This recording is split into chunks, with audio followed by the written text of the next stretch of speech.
देखो, कल हमने पाचन की परिभाषा तथा माउथ के बारे में स्टडी की थी। ठीक है, सबसे पहला अपने पाचन के बारे में देखा था कि पाचन क्या होता है। जटिल पोषकों को हम किस में बदलते हैं? सरल पोषकों में। और जटिल पोषकों को सरल में बदलना, कॉम्प्लेक्स को सिंपल में बदलना क्या कहलाया? डाइजेशन अर्थात पाचन।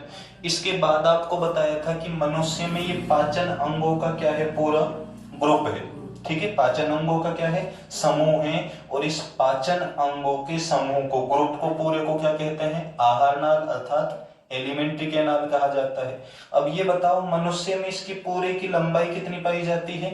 8 से 10 मीटर पाई जाती है। शाकाहारी में अधिक लंबी होती है, मांसाहारी में?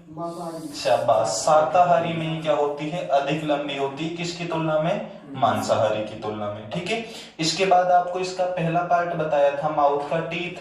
ठीक है, टीथ यानी दांत के बाद दूसरा संरचना कौन सी बताई थी आपको? जीवा। उससे पहले बताओ, दांतों की संख्या मनुष्य में कुल कितनी है? 32। दूध के दांत कितने होते हैं? 20। स्थायी दांत कितने बच गए? 12। मांसाहारी में ज्यादा विकसित कौन से होते हैं? जो नुकीले पाए जाते हैं, जिनको रत्नक कैनाइन कहा जाता है। ठीक है, मनुष्य में क्या होते हैं? सॉरी, मांसाहारी में क्या होते हैं? अधिक विकसित होते हैं। इसके बाद दूसरी संरचना आपको बताई थी टोंग अर्थात जीवा। अब ये बताओ, जीभ के अग्रभाग से कौन से स्वाद का ज्ञान होता है? टेस्ट का? मीठे का। पश्च से और साइड पार्श्व से खट्टे और मध्य भाग से नमकीन का। कितनी स्वाद कलिका बताई थी? 9000। ठीक है, इसके बाद थर्ड स्ट्रक्चर माउथ के अंदर आता है लार ग्रंथि। तीसरी संरचना कौन सी आती है? लार ग्रंथि अर्थात सेलाइवा ग्लैंड्स। तीसरी संरचना कौन सी आती है? Saliva glands. ठीक है, अब देखो, सबसे पहली चीज हमें यहां पर अभी तक देखो, जो भी हम पढ़े, दांत लिखा है, जीवा लिखी है, लेकिन लार के आगे अपन ने क्या शब्द लिखा है? ग्रंथि। देखो, ग्रंथि का अर्थ क्या होता है, पहले ये पता होना चाहिए कि ग्रंथि क्या होती है। मान लो मैं यहां पर आपको दो अंगों का नाम दूं, एक अंग ये है और एक अंग ये है, ऑर्गन ये है हमारा, कोई भी अंग मान सकते हैं। अब ये तो अपने शरीर से कुछ पदार्थ को क्या कर रहा है? छोड़ रहा है। ठीक है, अपने शरीर से क्या कर रहा है? कुछ पदार्थों को छोड़ रहा है। और ये अपने शरीर से कुछ पदार्थ को नहीं छोड़ता है। तो जो अंग अपने शरीर से किसी पदार्थ को छोड़ता हो वो क्या कहलाएगा? ग्रंथि कहलाएगा, ग्लैंड्स कहलाएगा। क्या कहलाएगा? ग्रंथि। ठीक है, यानी जो भी ऑर्गन अपनी बॉडी से किसी मटेरियल को सिक्रिएट करे, किसी पदार्थ को स्रावित करे, वो अंग क्या कहलाता है? ग्रंथि। बाकी सामान्य क्या कहलाते हैं? अंग कहलाते हैं। तो सीधा है, लार ग्रंथियां हैं तो ये कुछ पदार्थ को छोड़ रही है, इसलिए इनको क्या कहा? ग्रंथि। अब ये आपको नाम से ही स्पष्ट हो रहा है कि किसको स्रावित करेंगी ये? लार को। तो स्रावित पदार्थ क्या हो जाएगा? Secrete material. स्रावित पदार्थ क्या होगा? लार।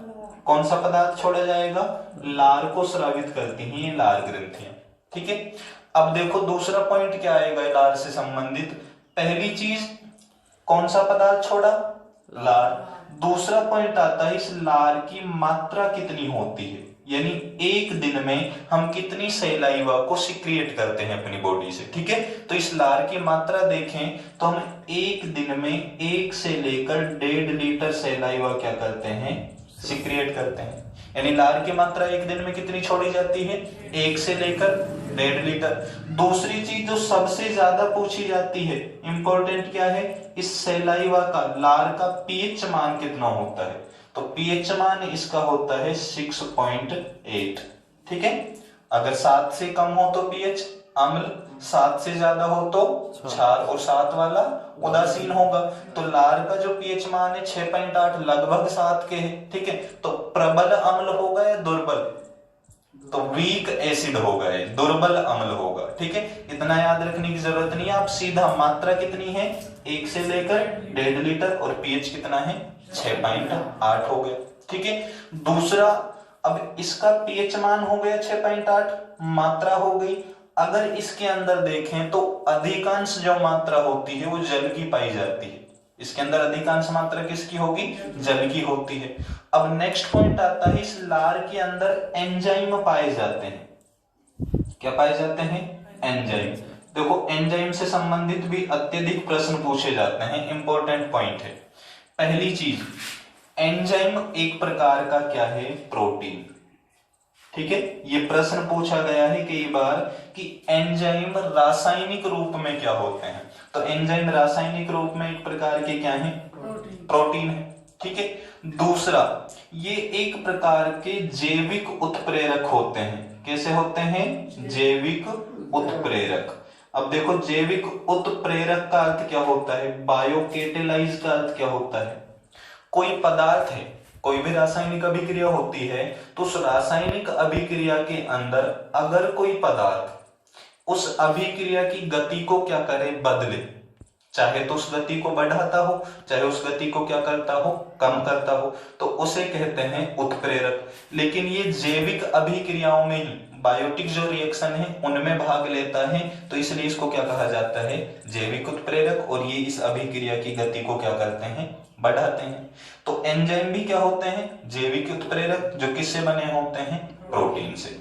अब देखो प्रश्न क्या पूछा जा सकता है कि लार में कौन कौन से एंजाइम होते हैं। तो देखो, सबसे पहला इंपॉर्टेंट एंजाइम है। अधिकांश देखो प्रश्न में क्या क्या पूछा गया है इससे संबंधित 2 या 3 तरीके से पूछा जाता है।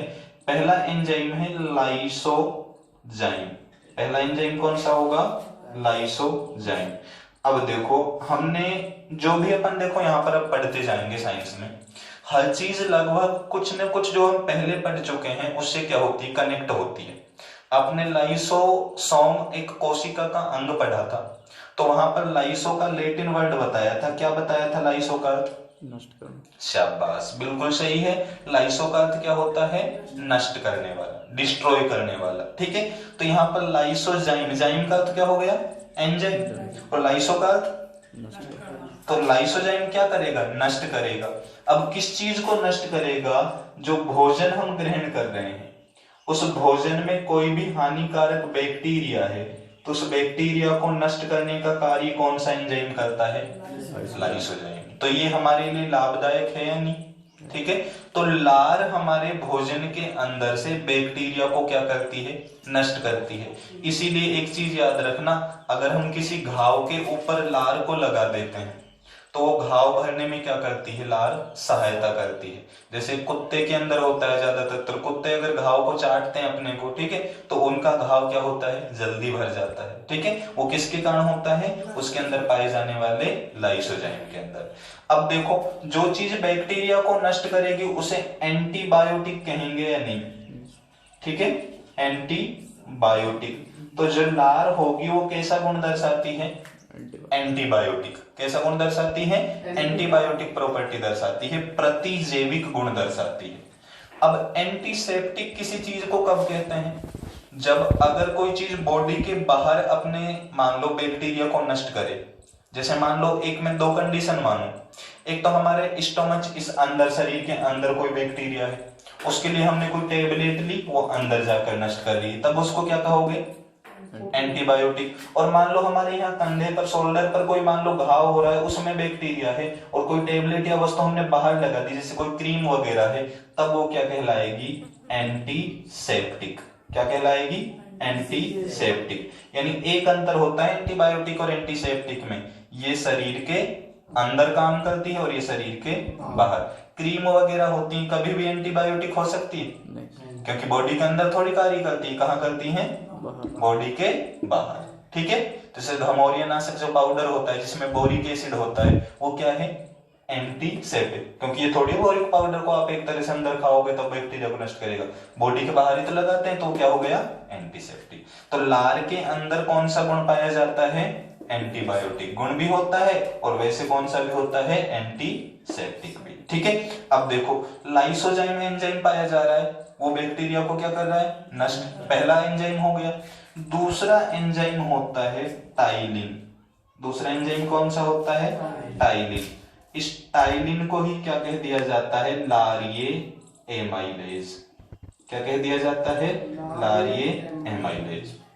ठीक है, अब ये लारिजो एमाइलेज होता है, किसका पाचन करता है? ये सबसे पहले पाचन करता है हमारे शरीर के अंदर, आलू या चावल में कौन सी शुगर होती है? स्टार्च। स्टार्च, ठीक है। इस स्टार्च का, जिसको हिंदी में मंड भी कह देते हैं, इस स्टार्च का पाचन करता है, ठीक है। किसका पाचन करता है? स्टार्च का पाचन करता है, जिसको माल्टोज के रूप में क्या कर देता है? चेंज कर देता है।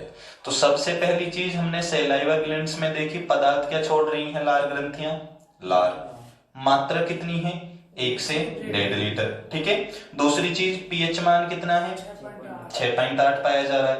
एंजाइम क्रिएट करती है इस रस के अंदर, और एंजाइम मुख्य रूप से रासायनिक रूप से क्या है?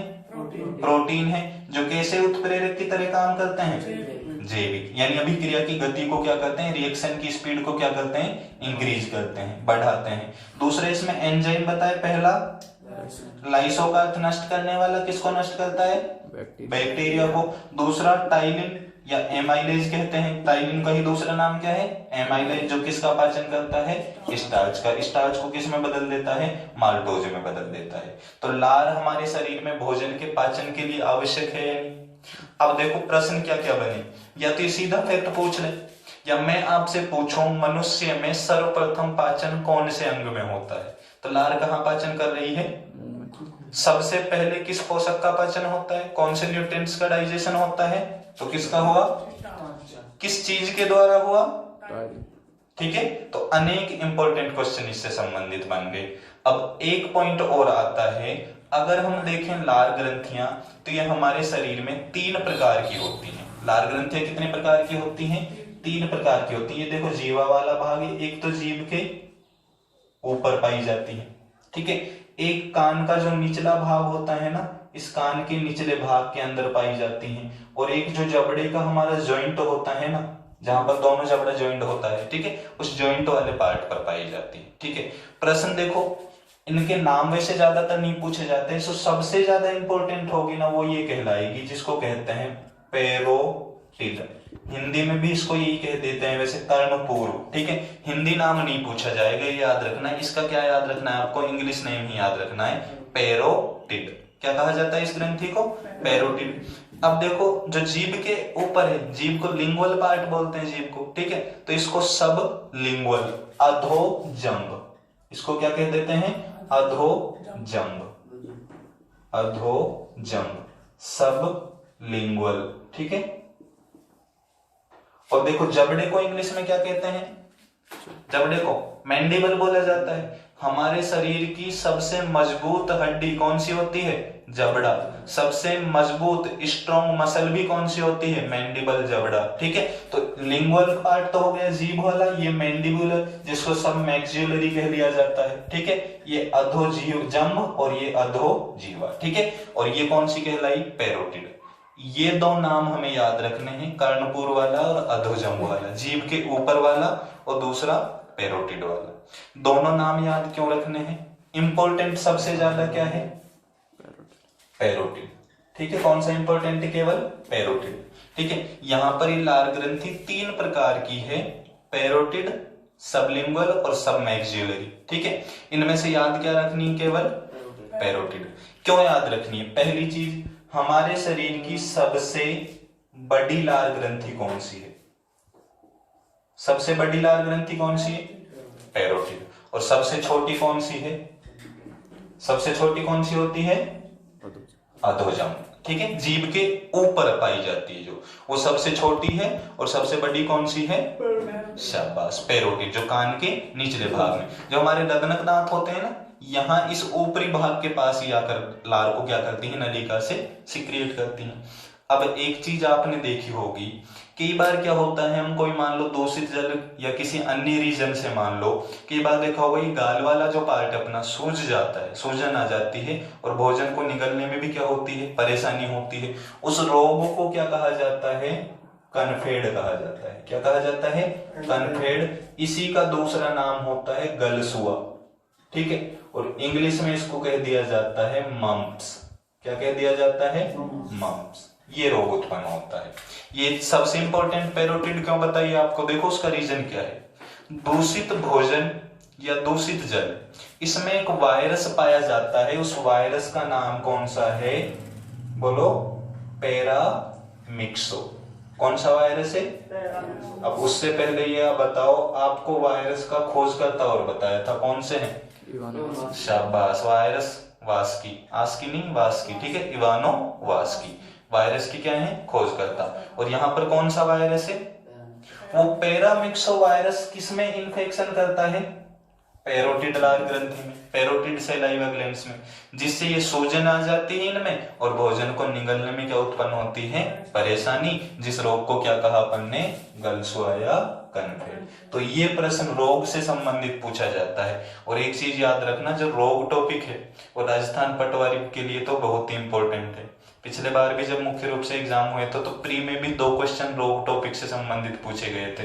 जैसे एक तो एड्स का परीक्षण पूछ रखा था कि मॉडर्न टेस्ट एड्स के लिए कौन सा किया जाता है। दूसरा क्वेश्चन जुकाम का वायरस पूछा गया था कि कॉमन कोल्ड होती है वो कौन से वायरस के कारण होती है, ठीक है, दोनों वायरस से संबंधित क्वेश्चन आए थे, ठीक है। तो ये याद रखना, पटवारी के लिए तो बहुत इंपॉर्टेंट टॉपिक है वायरस से संबंधित रोग, जो अपन अलग से पढ़ेंगे।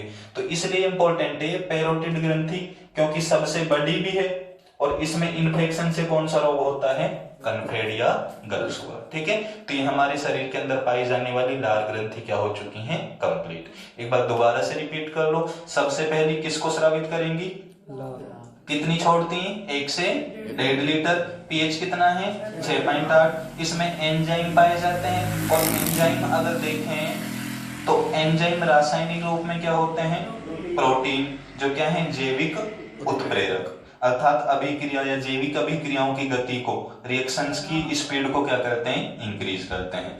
पहला एंजाइम लाइसोजाइम, जो भोजन से बैक्टीरिया को क्या करेगा, नष्ट, क्योंकि लाइसो का अर्थ क्या है, नष्ट करना। लैटिन वर्ड से याद रखो इनको, ठीक है, आगे भी काम आएंगे बात तक भी, ठीक है। तो बैक्टीरिया को क्या कर रहा है, नष्ट, और नष्ट करना कौन सा गुण हो गया, एंटीबायोटिक, बॉडी के बाहर काम कर रहा है तो एंटीसेप्टिक। दूसरा टाइलिन या एमाइलेज किसका पाचन कर रहा है, तो सबसे पहले पाचन किसका हुआ, स्टार्च का, ठीक है। सबसे बड़ी पैरोटिड और सबसे छोटी अधोजम, ठीक है। ये लार ग्रंथि कंप्लीट हो चुकी है। अब ये हमारा देखो इस पार्ट तक पाचन कंप्लीट हो चुका है। इस पार्ट में एक स्ट्रक्चर और देखते हैं अपन। इस पार्ट में एक संरचना पाई जाती है गले वाले पार्ट में, जिसको कहा जाता है एपीग्लोटिस, ठीक है। देखो एपीग्लोटिस क्या पार्ट होता है, एक ही पॉइंट इससे इंपॉर्टेंट बनता है, ठीक है। इसको हिंदी में घाटी ढक्कन बोल देते हैं, लेकिन यहां पर भी हिंदी वर्ड यूज नहीं होता है। देखो गले में 2 नलिकाएं हैं ना, एक तो भोजन नली और दूसरी श्वास नली, ठीक है। भोजन भोजन नली में जाएगा और श्वास नली में वायु का आदान प्रदान होगा। अब अगर मान लो भोजन को निगलते समय कोई टुकड़ा इस श्वास नली में चला जाए तो क्या होता है, फेफड़ों से वायु तेज गति से फेंकी जाती है ताकि वो टुकड़ा इससे क्या निकल सके, बाहर निकल सके, ठीक है। खांसी उत्पन्न होती है एक प्रकार से, ठीक है। तो यहाँ पर भोजन को श्वास नली में नहीं जाना चाहिए और इसे श्वास नली में जाने से रोकने के लिए इसके ऊपर एक ढक्कन जैसी संरचना पाई जाती है। कैसी संरचना पाई जाती है, ढक्कन जैसी संरचना। और इस ढक्कन जैसी संरचना को ही क्या कहते हैं अपन, एपीग्लोटिस। तो सीधा अपन कहें एपीग्लोटिस का काम क्या हो गया, भोजन को कहां जाने से रोकना, श्वास नली में, फ्रेनिक्स में, ठीक है। श्वास नली क्या कहा जाता है, फ्रेनिक्स कहा जाता है। श्वास नली में जाने से रोकना, भोजन को कहां रोकना, श्वास नली में जाने से रोकना, किसका कार्य होता है, एपीग्लोटिस का, ठीक है। इसके बाद भोजन कहां प्रवेश करेगा, भोजन नली से स्टोमच अर्थात आमाशय के अंदर। अब भोजन कहां जाएगा, भोजन नली से आमाशय तक। अब ये बताओ आप, मुख में पाचन हुआ है या नहीं, किसका हुआ है, स्टार्च क्या है, एक प्रकार का कार्बोहाइड्रेट, क्या है, एक प्रकार का कार्बोहाइड्रेट। तो माउथ में केवल किसका पाचन होता है, कार्बोहाइड्रेट का। अब जो अपचित भोजन बचा, जिसको हम किस नाम से जानते हैं, बोलस के नाम से जानते हैं, वो प्रवेश कहां कर रहा है, श्वास नली, सॉरी भोजन नली में, जिसको हम कह देते हैं ग्रसिका, ओएसफेगस। क्या कहा जाता है इसको, ओएसफेगस के नाम से भी जाना जाता है, ठीक है, जिसको ग्रसिका भी कह दिया जाता है, फूड कैनाल अर्थात भोजन नली। अब देखो इसमें भोजन की गति कैसे होती है, इसको क्रमानुकुंचन कहते हैं, पेरिस्टाइलिक मोशन कहा जाता है। क्या कहा जाता है? पेरिस्टाइलिक मोशन अर्थात क्रमानुकुंचन। क्रमानुकुंचन का अर्थ क्या है? मान लो एक पाइप है हमारे पास, वो उसमें हम किसी चीज को डाल दें और वो पाइप अचानक फैलती हो और सिकुड़ती हो, यानी डाइस्टोल भी हो उसमें और क्या हो, सिस्टोल भी, फैले और सिकुड़े, तो भोजन या जो उसके अंदर जो पदार्थ है वो नीचे गति करेगा या नहीं?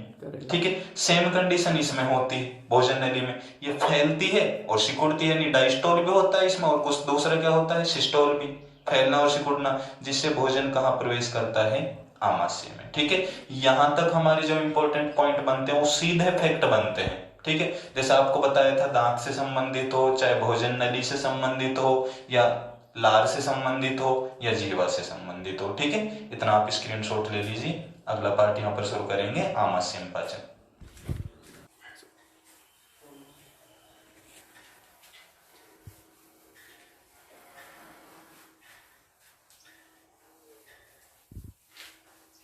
ठीक है, तो यहाँ तक हमारा पाचन हो चुका है ग्रसिका तक। ठीक है, इसके बाद देखो भोजन कहाँ प्रवेश करता है, कौन से ऑर्गन आते हैं। अब देखो जो भोजन शेष बचा है, अधपचित भोजन बचा है, वो हमारा कहां पर प्रवेश करेगा, आमाशय अर्थात स्टोमक के अंदर। किसके अंदर प्रवेश करेगा, स्टोमक के अंदर प्रवेश करेगा। आमाशय के अंदर क्या करता है, प्रवेश करता है।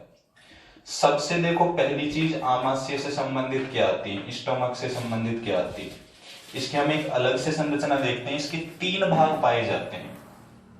पहला भाग जहां ये किससे जुड़ा हुआ है, भोजन नली, और एस्फोगस से क्या है, जॉइंट है। उसके बाद इसका ये ऊपरी भाग जो पाया जाता है, ठीक है, दूसरा कौन सा है, ये ऊपरी भाग। इस ऊपरी भाग को किस नाम से जाना जाता है, कार्डिक भाग। क्या कहा जाता है इसको, कार्डिक भाग कहा जाता है। ये दूसरा जो होता है मध्य भाग, ये फंडिस पार्ट कहलाता है, और जो लास्ट जो पार्ट होता है ये कहलाता है पाइरोलिक पार्ट। ठीक है, ये पार्ट कभी नहीं पूछे जाते हैं। ठीक है, मेन चीज देखो क्या आएगी, सबसे पहला जो ऊपरी भाग है ये कार्डिक, दूसरा मध्य भाग फंडिस, और थर्ड पार्ट क्या कहलाता है, पाइरोलिक। अब पहली चीज, भोजन आमाशय में प्रवेश करा, आमाशय में प्रवेश करने के बाद इसमें यह रुकता है 3 से लेकर 4 घंटे। आमाशय में भोजन कितने समय तक रुकता है, 3 से लेकर 4 घंटे तक। अब आमाशय में भी पाचन होता है मनुष्य के अंदर, ये सबसे पहले एक वैज्ञानिक ने बताया, उन वैज्ञानिक का नाम था ब्यूमोंट। क्या है वैज्ञानिक का नाम, ब्यूमोंट। ब्यूमोंट कौन थे, मनुष्य में पाचन को बताने वाले, कि मनुष्य में आमाशय में पाचन होता है, ये सर्वप्रथम किसने बताया था, ब्यूमोंट नाम के साइंटिस्ट द्वारा बताया गया था। कितने समय भोजन रुकता है आमाशय में, 3 से लेकर 4 घंटे। अब देखो इस आमाशय के द्वारा 2 पदार्थ स्रावित होते हैं। जो मध्य भाग होता है, फंडिस भाग होता है, इससे स्रावित होता है एक एसिड, और जो ऊपर का कार्डिक भाग है इससे क्या स्रावित होता है, एक लिक्विड स्रावित होता है। अब देखो 2 भाग कौन कौन से हैं, स्रावित पदार्थ क्या है, सीक्रेट मैटर क्या है, HCl, और दूसरा भाग क्या छोड़ा जा रहा है, श्लेष्म। ये दोनों क्या है, स्रावित पदार्थ, सीक्रेट मैटर। ठीक है, मटेरियल। श्लेष्म को इंग्लिश में कहा जाता है म्यूकस। क्या कहा जाता है, म्यूकस कहा जाता है। आमाशय में भोजन 3 से 4 घंटे रुकेगा और वहां पर वो पाचन होगा भोजन का।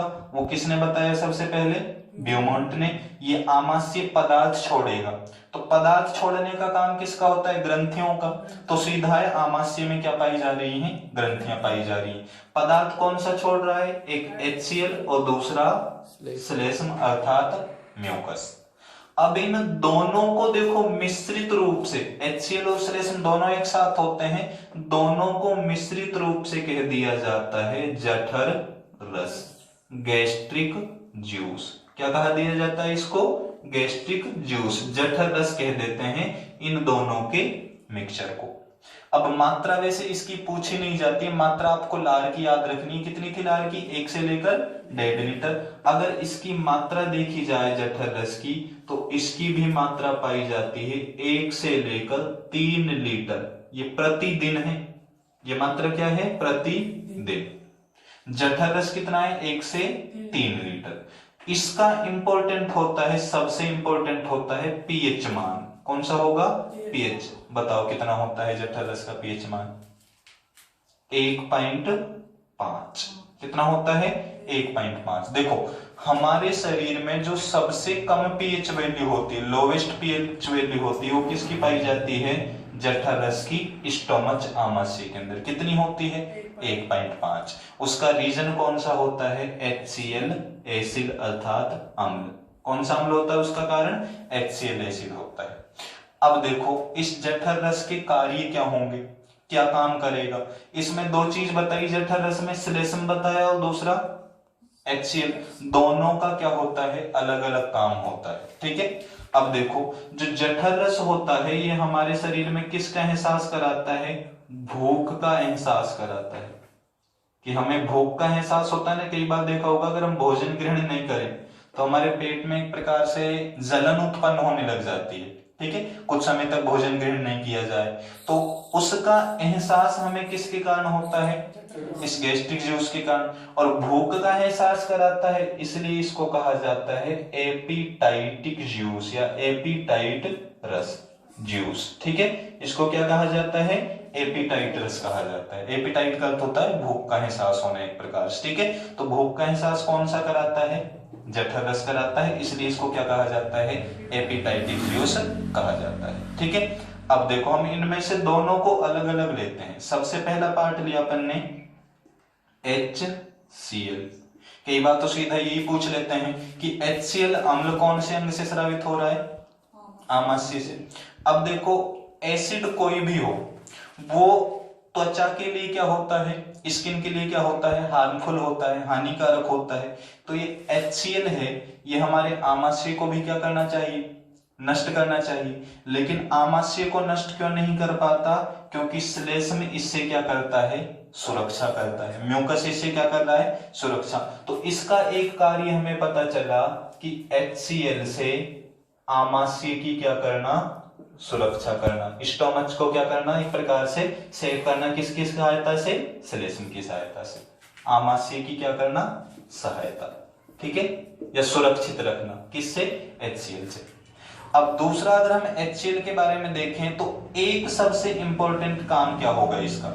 एक कार्य होता है, ये भोजन को कैसा बनाता है?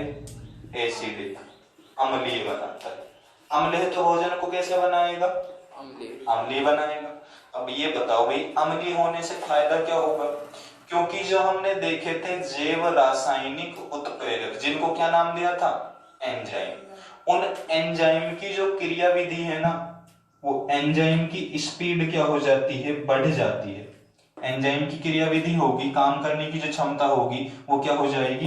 बढ़ जाएगी। क्यों? क्योंकि अगर भोजन क्या हो जाएगा? एसिडिक हो जाएगा। तो ठीक है, तो एक कार्य तो ये हो गया। दूसरा, जब ये बताओ भाई ये आमाशय को, त्वचा को हानि पहुंचा सकता है क्या? बैक्टीरिया को नष्ट नहीं कर सकता? तो भोजन के अंदर जो भी हानिकारक बैक्टीरिया पाए जा रहे हैं, जीवाणु पाए जा रहे हैं, उनको क्या करता है? नष्ट करता है। भोजन के अंदर से हानिकारक बैक्टीरिया को नष्ट कर रहा है, भोजन को अम्लीय बना रहा है। ये दो कार्य हो गए। अब अगर मान लो किसी कारणवश इस HCl की मात्रा क्या हो जाए? बढ़ जाए। इसकी मात्रा क्या हो जाए? बढ़ जाए। तो इसकी मात्रा बढ़ना एक रोग का लक्षण होगा, या एक रोग कहलाएगा। एसिड बढ़ाना, एसिड बढ़ना क्या कहलाएगा? एसिडिटी। क्या कहलाएगा? एसिडिटी। ठीक है, जिससे पेट में जलन या को क्या उत्पन्न होता है? दर्द उत्पन्न होता है। और इस एसिड की मात्रा को कंट्रोल करने के लिए, या सीधा कहें हम इस एसिडिटी रोग के उपचार के लिए क्या लेंगे? अम्ल की बजाय क्या लेंगे अपन? क्षार, यानी बेस लेंगे। और उपचार के लिए अपन कौन सा पदार्थ यूज करते हैं? MgOH का होल ट्वाइस, मैग्नीशियम हाइड्रोक्साइड। इस मैग्नीशियम हाइड्रोक्साइड को कहा जाता है मिल्क ऑफ मैग्नीशिया। ये बहुत ही बार एग्जाम में पूछा गया है, केमिस्ट्री में भी पूछ लेते हैं इसको कि मिल्क ऑफ मैग्नीशिया किसको कहा जाता है, MgOH के होल टॉइज को। ठीक है, ये क्या काम आ रहा है, एसिडिटी के उपचार के लिए काम आता है। ठीक है, अब ये मत पूछना, आपसे पूछ रहे एसिडिटी के उपचार के लिए क्या लेते हैं तो बोल दो इनो लेते हैं। ठीक है, इनो एक प्रकार का क्या है, लिक्विड है जो किससे बना है, मैग्नीशियम हाइड्रोक्साइड से ही बना है। ठीक है, तो एसिडिटी कब होगी, जब HCl क्या हो जाएगा, ज्यादा। अब भाई कमी से भी तो रोग हो सकता है इसकी से, क्योंकि कार्य तो ये भी कर रहा है। अगर इसकी मात्रा कम हो जाए तो कौन सी कंडीशन उत्पन्न होती है, शरीर में अपच की, अनडाइजेस्ट की कंडीशन उत्पन्न हो जाती है। कब्ज के नाम से भी हम क्या कर सकते हैं, जान सकते हैं। ठीक है, तो कब्ज होना किसका कारण है, HCl की मात्रा क्या होना, कम होना। अब एक सबसे अलग और इंपॉर्टेंट प्रश्न क्या आता है, देखो जो म्यूकस पार्ट होता है, श्लेष्म वाला भाग होता है, इसमें एक एंजाइम होता है, उस एंजाइम को कहा जाता है रेनिन। क्या कहा जाता है, रेनिन के नाम से जाना जाता है। ठीक है, ये रेनिन एंजाइम क्या होता है, केवल शिशु के अंदर क्या होता है, सिक्रिएट होता है। केवल किस में छोड़ा जाता है, शिशु में। वयस्क में ये या तो निष्क्रिय हो जाता है, नॉन रिएक्टिव हो जाता है, या स्रावित होना ही क्या हो जाता है, बंद हो जाता है। और इस रेनिन एंजाइम का काम क्या होता है, दूध के अंदर एक प्रोटीन पाई जाती है। ठीक है, दूध में कौन सी प्रोटीन होती है, दूध का सफेद रंग किसके कारण होता है, केसीन के कारण। शाबाश, ठीक है, किसके कारण होता है, केसीन के कारण। ये रेनिन एंजाइम इस केसीन प्रोटीन का क्या करेगा, पाचन। अब एक चीज बताओ, शिशु में तो दूध के अंदर केसीन प्रोटीन का पाचन किसने कर दिया, रेनिन ने, क्योंकि शिशु के अंदर हो रहा है। अब अगर मान लो वयस्क है, ठीक है, एडल्ट है, तो उसके अंदर पाचन कौन सा करेगा, तो उसके अंदर इस केसीन प्रोटीन के पाचन में सहायता कौन करता है, HCl। तो HCl का काम क्या हो गया, एक तो किसका पाचन करना, दूध की केसीन प्रोटीन का पाचन करना, जो केसिनेट के रूप में बदल देता है, सीधा कहें तो दही का जो मेन पार्ट होता है केसिनेट कहते हैं उसको। ठीक है, तो उसके रूप में बदल देता है। तो पहली चीज अपन अगर देखें तो सबसे पहला अपन ने देखा था, आमाशय में भोजन प्रवेश करता है तो कितने समय रुका, 3 से 4 घंटे रुका। अब यहाँ पर 3 से 4 घंटे पाचन होता है, ये सबसे पहले किसने बताया, बियोमोंट में। इतना जरूरी नहीं है साइंटिस्ट का नाम याद रखना, केवल ये याद रखना कितने समय रुकता है, 3 से 4 घंटे। कौन सा पदार्थ छोड़ेगा आमाशय, एक तो HCl अम्ल और दूसरा श्लेष्मैनी म्यूकस। दोनों के मिक्सचर को हमने क्या कह दिया, गैस्ट्रिक जूस, जठर रस। मात्रा कितनी है, 1 से 3 लीटर। पीएच मान कितना है, 1.5। सबसे इंपॉर्टेंट पॉइंट है, जठर रस गैस्ट्रिक जूस का पीएच कितना होता है, 1.5। शरीर में लोवेस्ट पीएच किसका है, गैस्ट्रिक जूस का। ठीक है, अब ये हमें भूख का एहसास कराता है, और भूख के एहसास को इंग्लिश में क्या कहते हैं, एपिटाइट। तो एपिटाइट रस या जूस किसको कहा जा रहा है, जठर रस को। क्यों, क्योंकि भूख का क्या कर रहा है, एहसास। उसके बाद हमने इसको दोनों पार्ट को अलग अलग लिया। पहला पार्ट HCl एसिडिक हो करेगा बहुत, क्योंकि अम्ल है, और उससे फायदा क्या होगा कि जो एंजाइम है उनकी गति क्या हो जाएगी, बढ़ जाएगी। दूसरा, ये बैक्टीरिया को क्या करेगा, नष्ट करेगा। अगर मात्रा बढ़ गई इसकी तो एसिडिटी, और कम हो गई तो कब्ज। एसिडिटी रोग है, इसके उपचार के लिए अपन क्या करेंगे, कौन सा पदार्थ लेते हैं, मिल्क ऑफ मैग्नीशिया यानी MgOH का होल टॉइज। ठीक है, शिशु में दूध की केसीन प्रोटीन के पाचन के लिए कौन सा एंजाइम है, रेनिन। लेकिन इसके स्थान पर वयस्क में कौन सा पाचन कर देता है, वयस्क में कौन सहायक होता है, सहायता कौन सा करेगा, HCl। कौन सा करेगा, HCl। तो ये पहला पार्ट कौन सा हो गया, HCl हो गया। ठीक है, यहां तक आप स्क्रीनशॉट ले लीजिए।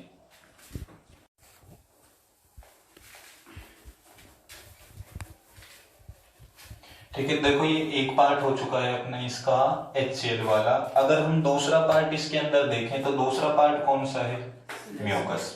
ठीक है, श्लेष्म। इसके अंदर केवल क्या पाए जाते हैं, एंजाइम। एक तो कार्य अपन ने इसका देख लिया है कि किससे सुरक्षा करता है, आमाशय की। जो इंटरनल पार्ट है इसकी HCl की क्या करता है, सुरक्षा करता है, परत के रूप में पाया जा रहा है। ठीक है, यानी इसकी क्या करता है, एक प्रकार से सुरक्षा करता है।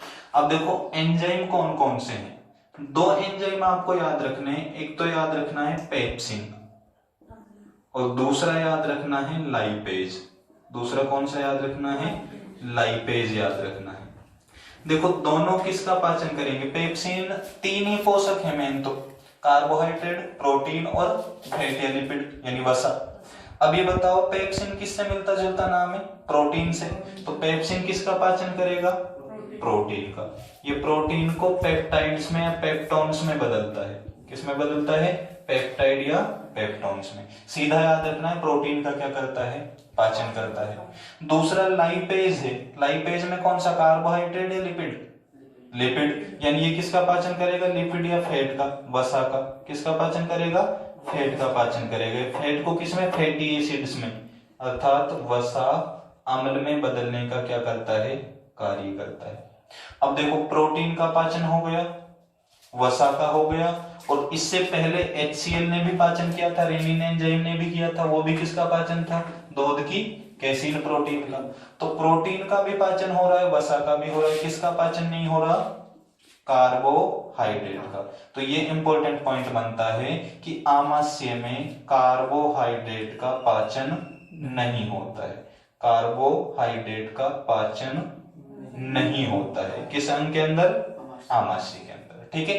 अब एक पॉइंट एक्स्ट्रा क्या आता है? देखो जो आमाशय होता है इसमें एक फैक्टर पाया जाता है, कारक पाया जाता है जिसको कोस्टल कारक कहते हैं। केस्टल कारक, सॉरी, क्या कहा जाता है? केस्टल कारक या इसेंट्रिक कारक। इसेंट्रिक कारक फैक्टर। ये विटामिन जो B12 होती है, साइनोकोबाल जो एमीन होती है, इसके साथ क्रिया करके हमारे शरीर में आरबीसी के निर्माण में क्या होता है? सहायक होता है। जो कहां पर पाया जा रहा है? मुख्य रूप से आमाशय में पाया जा रहा है। ठीक है। तो इसके बाद जो भोजन अर्धपचित बचता है वो अर्धपचित भोजन काइम कहलाता है, और वो काइम कहां प्रवेश करेगा? आमाशय से छोटी आंत में। तो यहां तक हमारा आमाशय में पाचन क्या हो चुका है? कंप्लीट हो चुका है। एक बार हम इसको एक बार दोबारा से स्टार्टिंग से देख लेते हैं। सबसे पहले भोजन का मुंह में पाचन हुआ, माउथ में। केवल किसका पाचन हुआ था? स्टार्च का। लार के मुख्य रूप से एमाइलेज या कौन से एंजाइम के द्वारा? टाइलिन के द्वारा। उसके बाद भोजन ओएसोफेगस भोजन नली से कहां पहुंचा? आमाशय में पहुंचा। कितने समय रुका? 3 से 4 घंटे। जहां पर कौन सा रस स्रावित हो रहा है? जठर रस, जिसका पीएच मान कितना था? 1.5। और यहाँ भोजन कितने समय रुका? 3 से 4 घंटे, जिसको ब्यूमोंट नाम के साइंटिस्ट नामक वैज्ञानिक ने बताया था कि यहाँ पर 3 से 4 घंटे भोजन का क्या होता है? पाचन होता है। ठीक है। अब यहाँ पर HCl की मात्रा बढ़ी तो एसिडिटी, जिसके लिए मिल्क ऑफ मैग्नीशियम MgOH का होल ट्वाइस लिखा था। दूसरा दूध की कैसीन प्रोटीन के पाचन के लिए कौन सा एंजाइम है? रेनिन है। और शिशु के अलावा अगर हम वयस्क में देखें तो इस रेनिन की जगह क्या पाचन करता है? HCl करता है। वसा के लिए कौन सा पाचन कर रहा है? लाइपेज कर रहा है। ठीक है। केवल किसका पाचन नहीं होता? कार्बोहाइड्रेट का पाचन नहीं होता है। ठीक है। इसके बाद अपना सबसे अगला इंपॉर्टेंट पार्ट आएगा जिसको अपन कहेंगे लीवर, यकृत, जिगर या कलेजा। ठीक है। इंपॉर्टेंट टॉपिक होगा, इससे संबंधित भी अधिकांश क्वेश्चन पूछ लिए जाते हैं। ठीक है। ये अपन पढ़ेंगे नेक्स्ट टॉपिक में। अगर यहाँ तक किसी को भी कोई भी समस्या हो, ठीक है, कोई भी प्रश्न हो तो कमेंट कर पूछ सकते हैं। ठीक है। धन्यवाद।